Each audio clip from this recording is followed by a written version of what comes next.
This is Advisor 3.0, a show designed to help you as a financial advisor elevate your professional practice, transform your clients' lives, and take your business to the next level. I am Abraham Okusoya. Welcome to the show.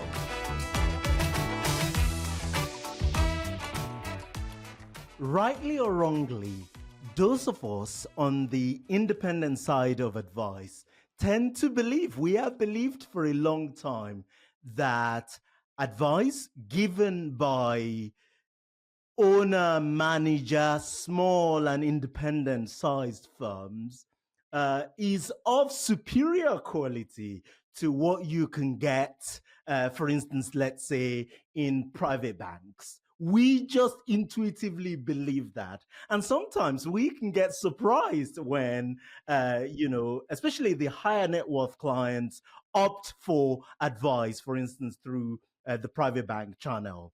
Now, imagine my delight when I heard that this powerful duo that we have on the podcast today are going out, leaving a large private bank, and ultimately striking out on their own. I am delighted to welcome to the podcast Katherine and Ollie Saiman, who have recently set up their financial planning firm, wealth management firm, call it what you like, 6 degrees. Katherine, Ollie, welcome to the show. Thank you, Thank you very much. Thanks, Abraham. I am excited. I'm really excited to dive into your journey, the journey that has led to where you are today. So I guess, Katherine, should we start with you? Do you want to give us a sense of your journey in financial services and what has led to 6 degrees? Thanks, Abraham. So it's been a journey over a few years, actually. I left university in 2005 and actually started in accountancy for a betting firm, dare I say it. I was trying to find a way of getting into London, and I wanted to do something with my finance and philosophy degree. Why finance and philosophy is generally the first question I get asked, because I was a very opinionated human when I went into university. I wasn't able necessarily to hear everyone else's opinion. And so having something where there was a very definite answer in finance and having something where there was no definite answer in philosophy was great for me in learning, listening, understanding, and really starting that journey on purpose. And so following a very, very short stint in said betting company, in said accountancy team, I then moved into, actually, I had the privilege of starting at HSBC in the investments side of the business. And that was back in the day where models didn't exist. It was very much picking stocks. So it's early in that journey, actually. So I worked from the very bottom up, from account opening to account closures to probates, and then all the way through to becoming regulated. And firstly in investment management, and then latterly on the financial planning and the mortgage broking side of things. So really opening up and learning about the full suite of things that can be part of a partnership and relationship with clients. I then moved into RBC, where I was with Ollie for 11 years. And grew up there and became a managing director for the bank, where I was, for all intents and purposes, led the new business part of the business. I managed my own clients as well. I managed a team, and I did a lot of the coaching and development of the younger generation to become relationship managers.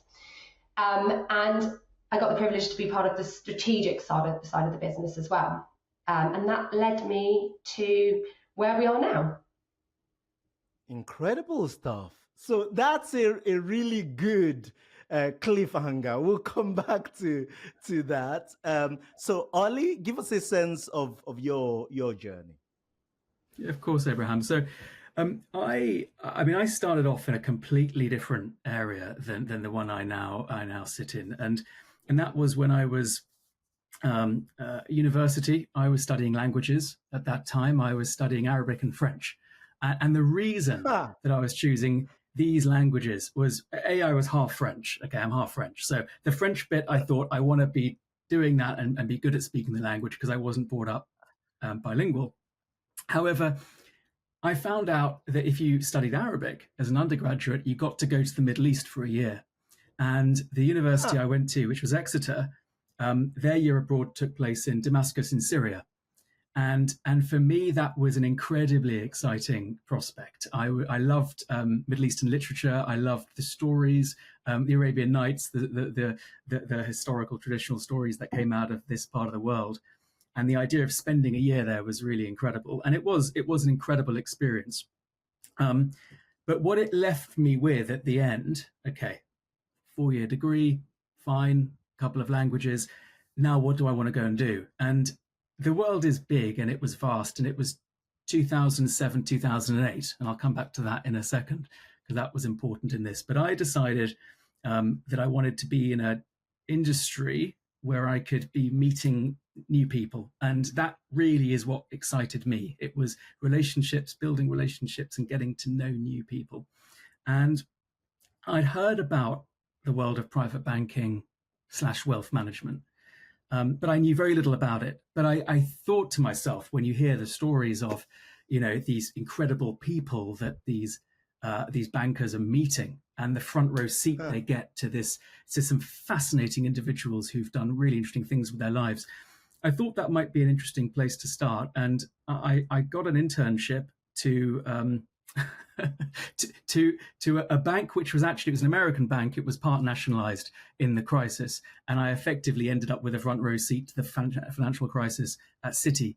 And I did that for 8 weeks, which was fascinating. And I sat in the world of alternative investments as what they called a product manager, which was basically an analyst.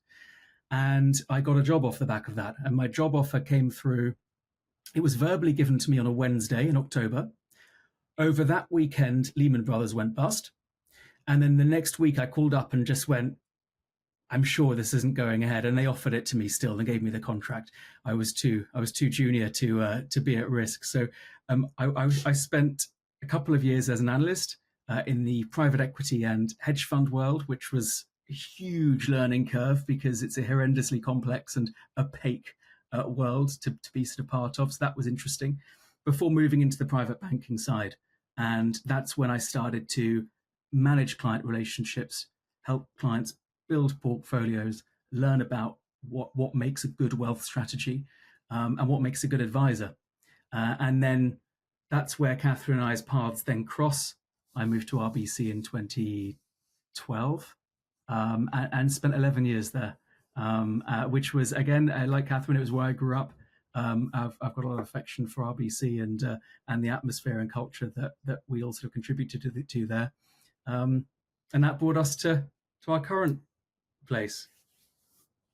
It's incredible, the journey. I'm amazed actually by how the decision making process, as you were talking about there, Ollie, in terms of choosing a career and says, well, I'm half French, I'll choose French, a degree to study in university. I'm half French, I'll study French as a language, and then I'm fascinated by, Middle Eastern culture. It's amazing, and then you find yourself in this incredible environment, private bank, private wealth, dealing with high net worth,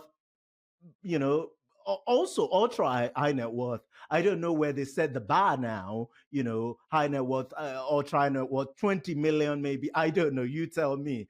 But give us a sense of the sort of clients that you were dealing with in these environments, and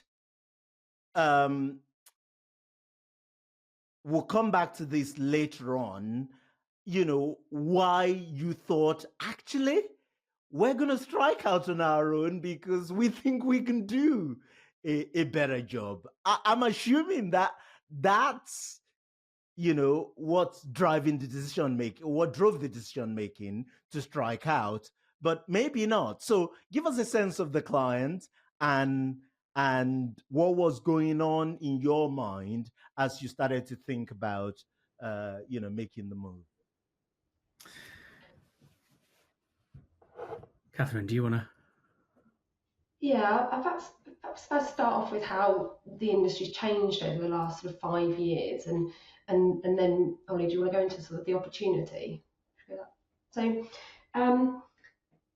Abraham, if I think back over the last sort of 5 years, I referenced earlier that my role was new business, and it was new business development, but it was also ensuring, in the first instance, in that journey when meeting clients, that actually the depth of relationship was there. You referenced earlier on IFAs always knowing that they've always done that, and private banks perhaps not.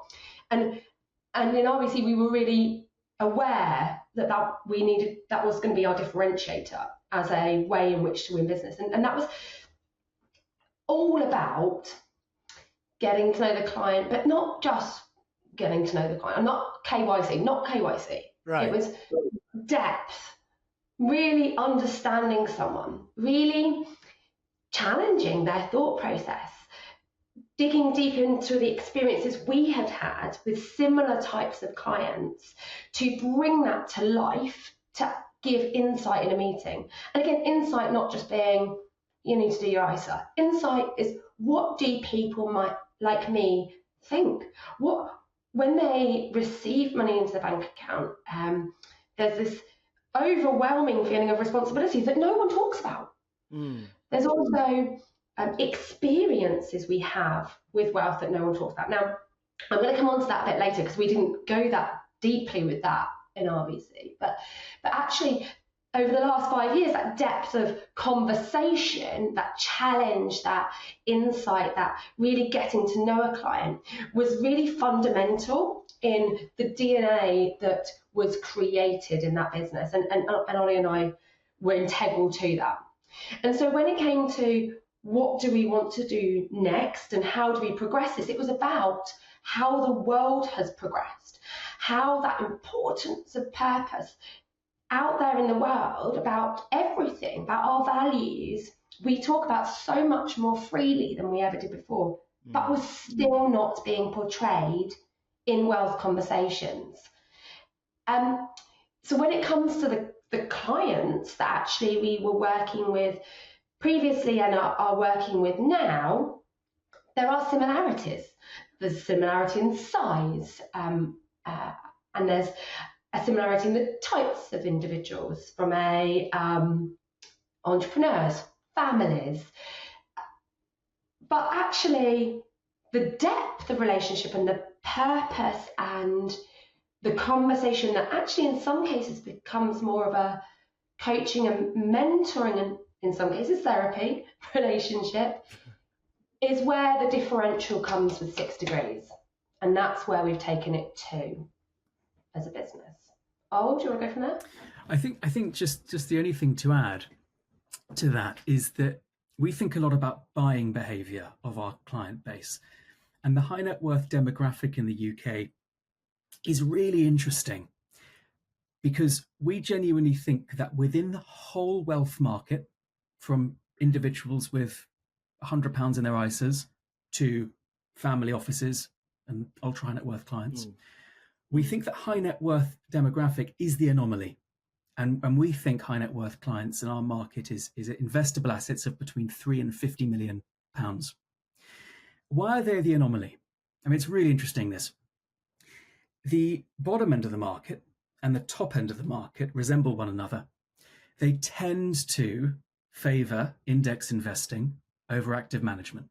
Either they do it through robo-advisors at the lower end, or they do it themselves through indexing at the top end of the family office structure. And the technology that both have access to at the top and the bottom is broadly similar. The top end build their own technology. The bottom end there's some great wealth tech that you can just get from the App Store these days. The middle part of the demographic, the high net worth population, is actually the anomaly because they overpay for investment management services. They tend to favor or tend to be sold active versus passive. They tend to overpay, and they tend to have incredibly limited access to the great wealth tech that's out there. And that is because banks are closed ecosystems and want to create technology in-house. And banks are very good at certain things. Building technology is not one of them. So we realize that the high net worth population has this interesting otherness about them. And then second of all, their appetite for advice is really, really, really high. And their appetite for investment management services is really, really, really low. And we think that the banks have it the wrong way around. We think the banks are geared towards investment management and are generally, there are exceptions here, but they're generally ill-equipped to deliver proper wealth planning advice from an independent perspective. So the buying behavior of our client base has changed, creating this opportunity. So that really that's the trend. That's the key bit. Just to link the two together, Abraham, just very quickly, if I may. The reason why that advice piece is so fundamental is, in our view, if you can't and don't understand the purpose of one's wealth, what is it going to achieve? Why is it going to achieve that? What really underpins that for you and why? You can't get that strategy and that advice on an ongoing basis right. And if you can't get that right and you are not delivering it, then how are you adding value to that client, that family?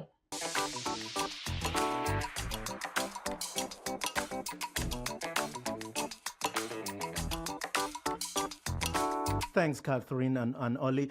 Like in my head, I can totally join these together. You know, what you're saying about, you know, the depth of the conversation that needs to take place to facilitate true holistic planning, and the fact that perhaps as a result of the revenue model or, you know, attention on, you know, profitability or just the commercial constraints, that investment management is often oversold whilst financial planning is undersold and undervalued. That totally makes sense to me. I was surprised, right, when you guys launched, and we'll get to the point in a sec, when you guys launched and you started talking about high net worth advice gap.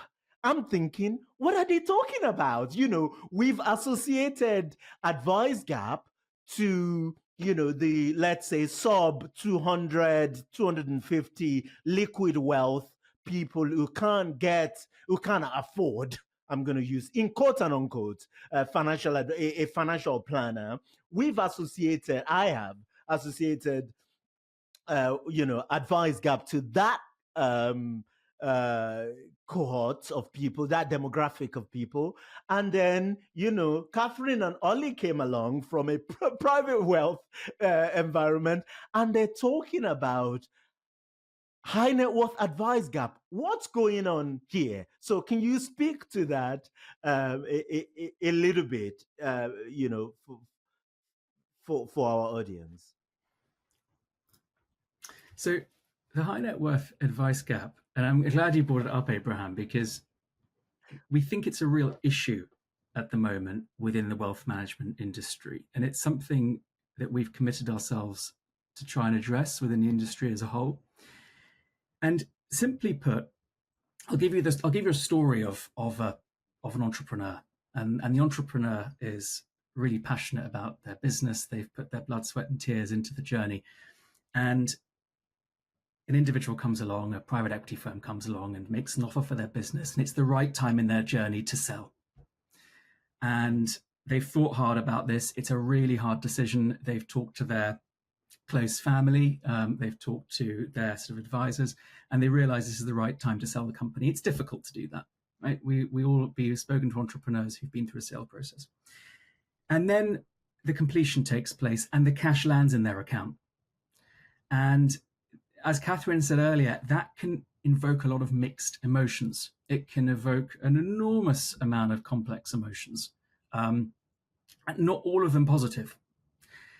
And typically, what next happens is their inbox fills up from wealth managers, predominantly bank-led wealth management firms. It's all the big American ones, all the big British ones, all the big Swiss ones will flood their inbox. And there'll be very clever approaches as well, very seductive and very interesting. And a few independent firms will make an approach as well. Now, that individual, to this point in their lives, not being high net worth, has had access to financial planning advice, to wealth planning advice. And they've had it through Hargreaves Lansdown. They've had it through their IFA when they got an inheritance. They've had access to it, and they've had the nudge on the app every year to top up their ISA or pension or whatever. When they start speaking in their new world, in this new high net worth world, to the big banks, the conversation is investment led. And financial planning advice takes a backseat if it's even present in the conversation at all. And what takes place is that client very quickly can become what we think of as overinvested and underadvised. And those two things together is a risky place to be. And that effectively, in a nutshell, is how individuals, predominantly business owners who've been through a sale, fall into the high net worth advice gap. And they don't get access to any of the tax planning, succession planning, purpose-led conversations. To Katherine's point, it's all about purpose. And if people aren't speaking about purpose, then the entire wealth strategy is just a stab in the dark. Fascinating stuff. So congratulations, you launched the firm. Give us a sense of a sense of all of the hard work that goes into striking out on your own, setting up a firm, getting regulated, how you navigated the decision around, directly authorized versus authorization. Give us a sense of some of the grunt work behind the scene. So this is interesting, Abraham. To your point earlier on the conversations and the thought process of independent financial advisors and versus private banks and the depth of relationship and advice and that sort of thing, there's a lack of understanding on the other side too. Right. So Ollie and I had no idea to begin with about what it was to create something and all the systems that are available, or all of the ways in which you can think about this. And I think there's a misnomer that there is a low barrier to entry, which is not the case. I can categorically say for anybody out there, it is not. And so we left RBC, we came together, we had a conversation about wanting to do the same thing, and we started thinking along the same lines, that there was this high net worth advice gap, there was the purpose, and then we sort of started, well, how do you even go about this? What do you do? Where do you start? And you're right, the first thing to think about is actually, well, how do we become regulated? And that's an interesting world, because you either go down the directly authorised, I mean, you know this, or you go down the route of going through a principal firm. What we quickly learned was that direct authorisation can take anything between 12 and 18 months. Yeah. And that is something that perhaps we might like to get to at some point. However, there was also a speed of execution for us. We wanted to be out there talking about this new idea to people and be able to talk to new clients about 6 degrees. And so to facilitate that, we really needed to go down the route of using a principal firm. But what we didn't want to do was use a principal firm through an investment platform that had an investment management solution. Because we were also really clear on our centralised investment philosophy. We were really clear on what we wanted that to look like. So we needed to divorce the two, which is quite an interesting, because a lot of the principal firms will directly use an investment management firm that has the platform and everything alongside with it. So we wanted to divorce those two conversations. We wanted to choose the right provider from a principal firm perspective and the getting to authorization quickly, which we did. We did authorization in 5 weeks. And then we wanted to make sure that it was the right reporting system for our clients. We wanted to make sure that our investment views, and I'm sure we'll come on to them in a while, through our investment philosophy were able to be delivered. And really importantly, to Ollie's point earlier, we've talked about that wealth tech, that lack of access to wealth tech. We wanted to be able to deliver wealth tech that linked all of our systems for our clients and for us, because one of the things that can stop firms like this growing, not least is the client side, and clients being able to see and have that transparency and therefore the integrity and belief in who they're working with. But it's also on the regulatory side, making sure all the reporting is right and the files are right. So having everything knit together, but choosing different and the right and the best systems to do it was a journey and a half. Yeah, I can imagine. It's interesting, this thing that you said about going down the route of directly authorized versus a principal firm idea. Like 5 weeks, getting launched in 5 weeks versus, a year, 18 months, just a world of difference. You talked about that investment philosophy there, so I want to go into that area, and I'm puzzled by what Ollie said earlier, which is like the top end of the wealth scale. So did you say, like, you think of your client as between 5 to 20 million of wealth? And then you say, well, in this category, I don't know if you think of that as the upper end, but in this category, it's largely indexing.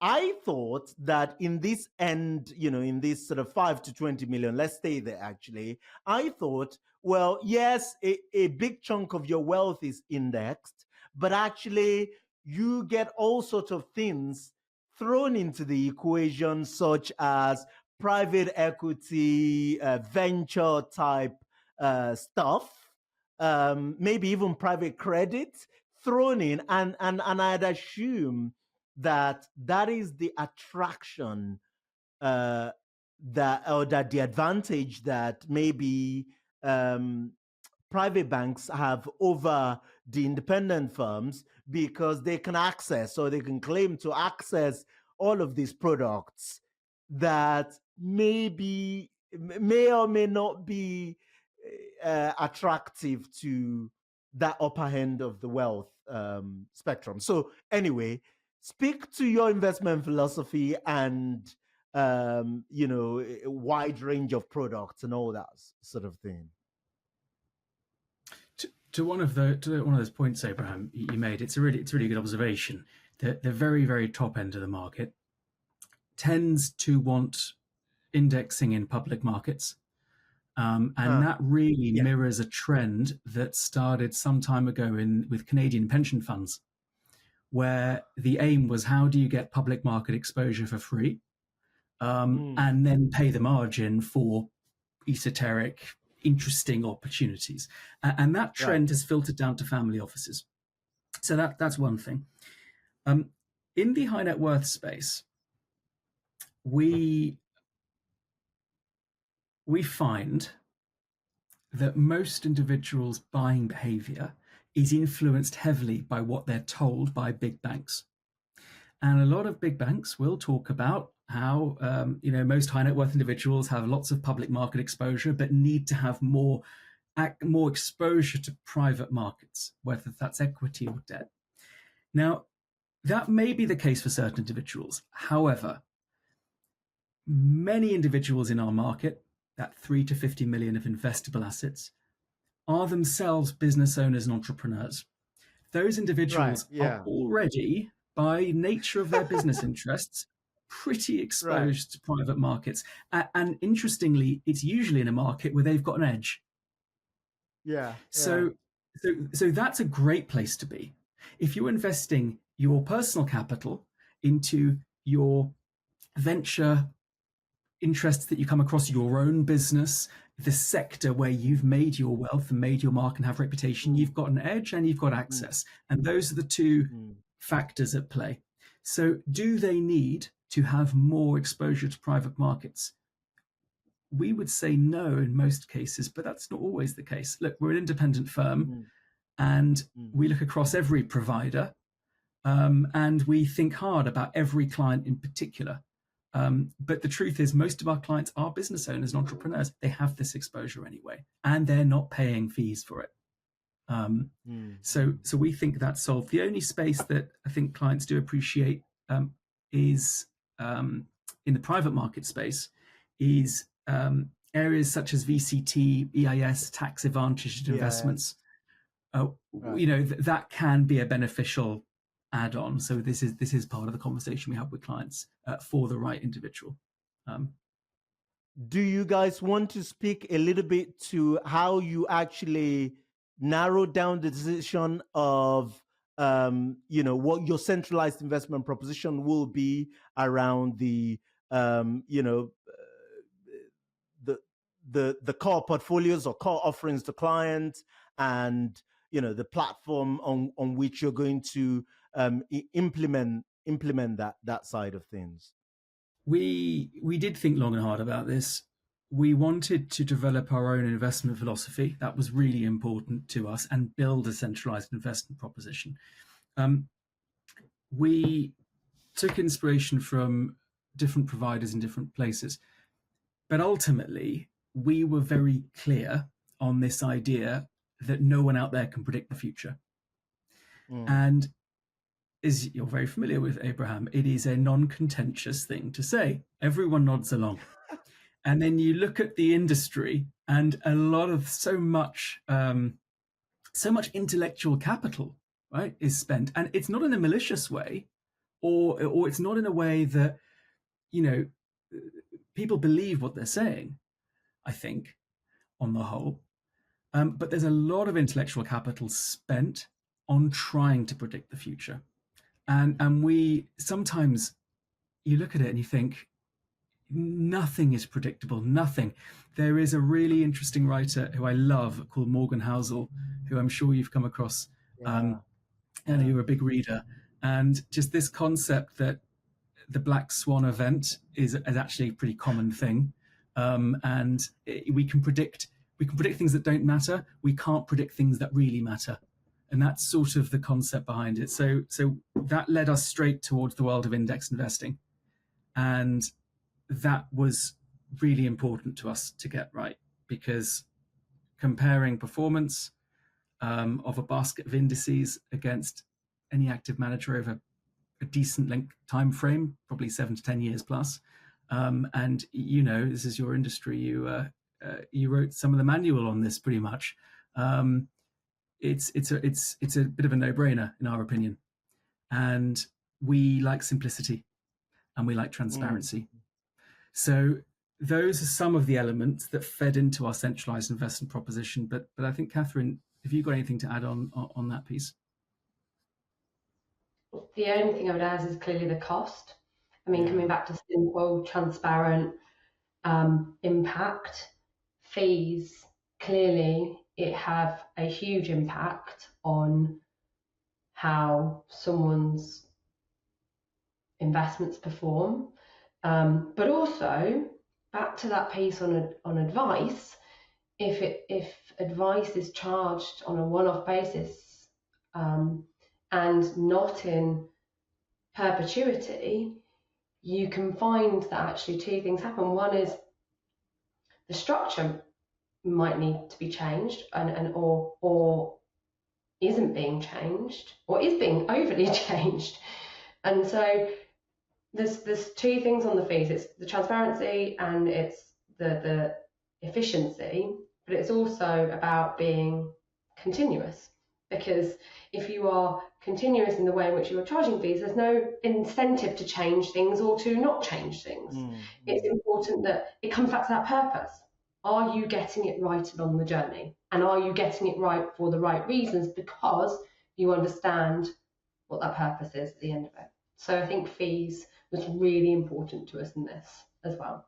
I like that. You're preaching to the choir, Katherine. So this is invaluable stuff, by the way. You've decided on the proposition and your unique strengths. You've nailed down the the client segment that you want to go that you want to go after. You know them very well. You know this segment very well. You've walked through the nightmare of regulation and setting up the firm. You've designed the investment proposition. You got all of that nailed. How do you go about winning clients? Katherine, I know that this is what you did for 11 years or however long at RBC, but I'm assuming it's different now that you have your name on the door. How do you go about winning clients, and ultimately how is that different than the previous world?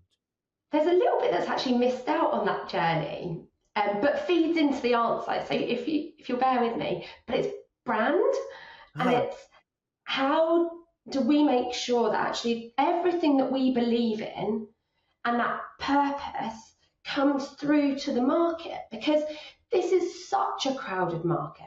Ollie and I sort of laugh. There's 400 odd people, like firms, that do this. What on earth were we thinking to create another one? But we really, that's where we really knew we had to get across we have such a fundamental belief in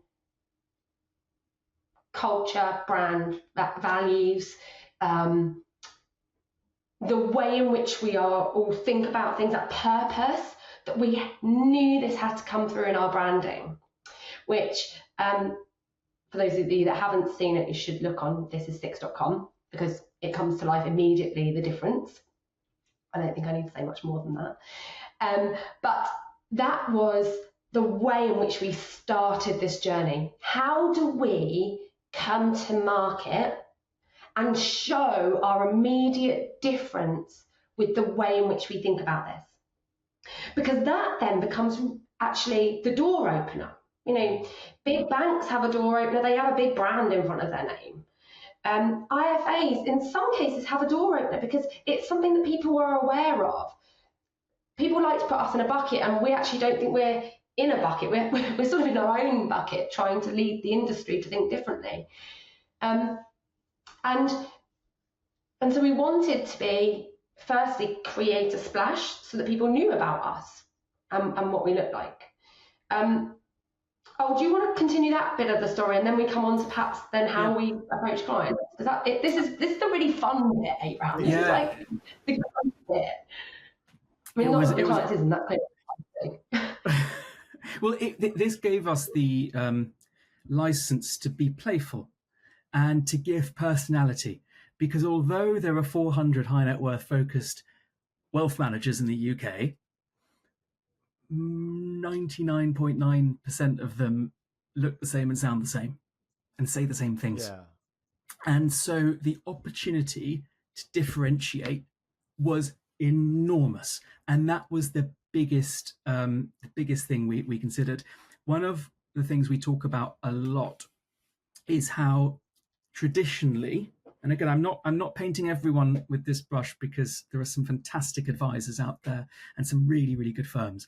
But traditionally, the industry has led the wealth conversation as what we think of in 6 Degrees world as a left brain conversation. And if you remember this whole idea, the left brain is sort of the center of logic and numbers and specifics, and it's rational. The left brain thinks rationally. And so the conversation is supported by a spreadsheet, and here are the numbers, and this is what performance is like, and this is what costs are like. And and the truth is, any manager, any advisor worth their salt should be decent at all that stuff. Those are hygiene factors. Those are not differentiators. So we looked at, again, the brain, right? And we were like, okay, well, look, the right brain's got so much to say in this conversation. And the right brain is rarely made to feel welcome in the wealth conversation. And the right brain brings a huge amount into this conversation. It brings the emotive aspects. It brings the how does it feel questions. It asks, what if rather than what is. And we think the right brain is almost more of a contributor towards a meaningful wealth conversation than the left brain is. So we invite clients to bring their right brain to the meetings. We invite advisors to bring their right brains to the meetings. And we want to make everyone's right brain feel welcome within that ecosystem that we're creating. That's really important to us. So that sort of big part of our journey was articulating it. And our right and left brain, the right and left, there's a whole section on our site devoted to this. We think really hard about it. Most clients we come across are not individuals, they are families. And there's usually an ecosystem that's enabled the wealth creation. So our clients are usually, there's a couple either on the screen or in front of us in person. And one of them tends to be the left brain thinker. One of them tends to be the right brain thinker. So this is the sort of language we use to try and articulate what we're doing. And wealth is still a really taboo topic. People have very different experiences with it growing up, and that can be the same in a family. Spouses can have different experiences with it, children can have different experiences, and that all creates what you value about money in any way, shape, or form in life. Those values, getting those values on the same page, but they're the same word, but meaning the same thing to create a purpose, is hugely emotive. And so that conversation with clients, I said earlier, sort of mentoring, coaching, therapy in some cases, that can be exactly what it is, because wealth is so emotive and taboo. And so being out there in the market and saying that, and saying, do you know what, we recognise this, we've experienced this, we understand this, we want to hear how you feel about this, and therefore what we should be doing about it to make sure that your wealth is doing what you want it to do to create that purpose, actually in some cases has meant we've had people come to us, which is something Ollie and I never thought would necessarily happen straight off the bat. 5 months in, it's rare you get a direct approach when you work in a bank. So to get direct approaches as a business, that has been overwhelmingly positive for us, and really validates what we're doing. So to your question, right at the start, I know I took us off piece. Sorry, Abraham. I do like to do that. No, it's good. Good stuff. To the answer to your question is, where do we get those clients from? It's actually, people have directly approached us. We've worked with advisors for years, Ollie and I, between us. We've got a great 6 Degrees family who have supported us along our journey, but are also are phenomenal in their own fields, who have introduced to us. We have relationships and friends and family and who have introduced clients to us, and that those clients, we've had clients search us out as well, which has always been nice. So those clients have started that journey for us and are helping us to be out there talking about this more as an important way of repurposing wealth and changing the industry.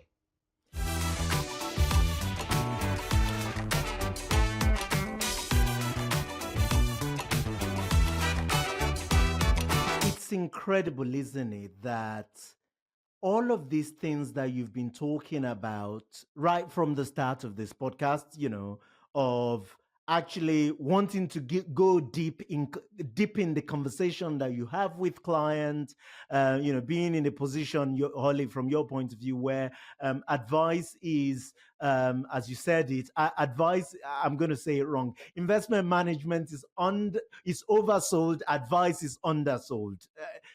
Maybe I'm paraphrasing. All of these things, technology, indexing, all of these things, then stringing them together with your brand and the way that your brand comes across in a way that is very different. The naming, 6 degrees, the URL, like this is 6. It's not speaking about money, not, leading with the left side of the brain, but, which is the common approach in the industry, leading with the right side of the brain. When you go to the website, the very first question at the top is like, when were you last asked about the purpose of your wealth? It's not about the number, it's about the purpose. And there are other questions there, like how has your background shaped your values? So my point is like being able to bring this alive in the brand, in the way that in the way that brand comes across to the clients, is incredibly powerful. And so you guys have done just a brilliant job in taking all of these things, all of your experience, and not just setting up the firm and doing all the practical stuff, but actually, I am not surprised that, clients are, as you say, beating the path to your door because it just comes across in the brand. That's a compliment. It's nice to hear. It's nice to hear that. I was just digesting it. It's nice to hear that. I mean, what we see is that when we open up this type of conversation to individuals, it's not an overstatement to say that people are crying out for this type of conversation in the high net worth space. There is huge demand for this conversation, and one of the important things we always wanted to do was to bring the industry along with us. This is not something that we want to shoot ahead and be separate from everyone else with. This is an effort to influence the industry and the providers who look after high net worth clients, because we think it is an issue. And on our own, we're not going to solve it. The industry is going to solve it, but we've got to bring the industry with us. That's really our approach. I guess my question then is, do you see a massive exodus of advisors within large private banks striking out on their own and seeing what Ollie and Catherine's done? You guys were leaders within the organizations that you worked in. Do you see more and more advisor following suit, or is Abraham just getting overly excited? It's a good question. I don't know if lots of people will follow, but I do know lots of people will be thoughtful around it. I think people are starting to be thoughtful around it already, and that's what we want to make sure, is that people are thinking like this and thinking differently. So I don't have a firm view actually either way, interestingly. Do you all? One of the big USPs that the big global banks had historically was their capabilities to look after, you might call them global citizens, but typically non-DOMs in the UK. And offshore trust businesses, offshore banking services, abilities from an operational perspective to manage non-dom wealth was one of the major reasons why people went to the big banks. The changes that we saw in 2017 led to a noticeable pivot within the industry of big banks towards wealth planning offerings. And some banks built a team for the first time that would provide financial planning advice to their clients. That was a direct correlation and direct response to what happened in 2017. The Chancellor's announcement last week in the budget effectively closes the door to the benefits around being a non-dom in the UK and non-dom status as a whole. So within the next 24 months, we're going to see banks' USPs probably fall away because more and more individuals in the UK, assuming they stay in the UK, which sounds likely and it sounds like the way the wind's blowing, there'll be a minority that will leave.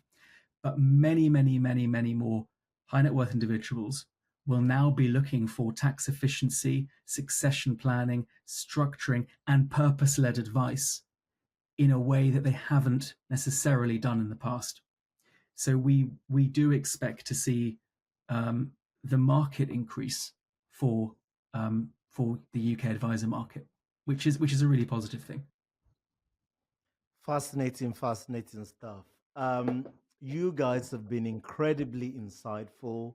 Thank you for sharing your wisdom, your journey with us on the podcast. I want to be respectful of your time, so I'm going to ask you the final question, and we can wrap this up, which is: we're sitting here in, you pick a date, 5 years time, 10 years time, describe 6 degrees to me as a firm, as a business. What is he doing? What is he not doing? Give me a sense of where the business is at that point. So there's the conversation around the client side of things and how do we make sure that we remain personalized and continue having those conversations. But then the flip side of that is the world's going to change. We've talked about how far it's come in the last 5 years. The next conversation around purpose and what repurposing of purpose is going to look like is something Ollie and I talk about a lot, because we want to be continuing to push for change in the industry. So we need to be considerate around the growth of the business to remain personalised for our clients, but also how do we continue to challenge? And I think that is going to be where we need to be really careful of boutique versus large company, and also being deliberate around our branding still and making sure that remains relevant. It's a difficult question, but I think to Catherine's point, it's about how do you really protect our core values, and how do you make sure that they are really alive and well in 5 years' time? And that, from our perspective, is by having a really laser focus on culture. And it's something we spend a lot of our time talking about and thinking about and being thoughtful about. So, so I hope we will keep the same flavor and the same personality and the same approach. I suspect we will be larger, and we intend that the company will have had some influence on the wider industry as well, and that will be visible. And with more of us, with more clients in it. Brilliant stuff. Katherine Waller, Ollie Saiman, thank you very much for your wisdom. Thank you for sharing so freely. Thank you for coming on the podcast. Thanks, Abraham. Thanks for having us on.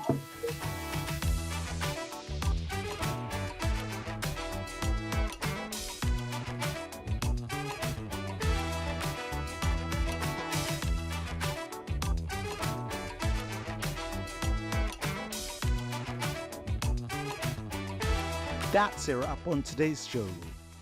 Massive thanks to my production crew, especially Jake Osha, Melissa Canham, and the entire team. And of course, to our sponsor, Timeline, the market leading provider of integrated planning technology and model portfolio service to advisors. I do hope you've enjoyed today's show. Head over to Apple Podcast and give us your review there. Until next time, goodbye.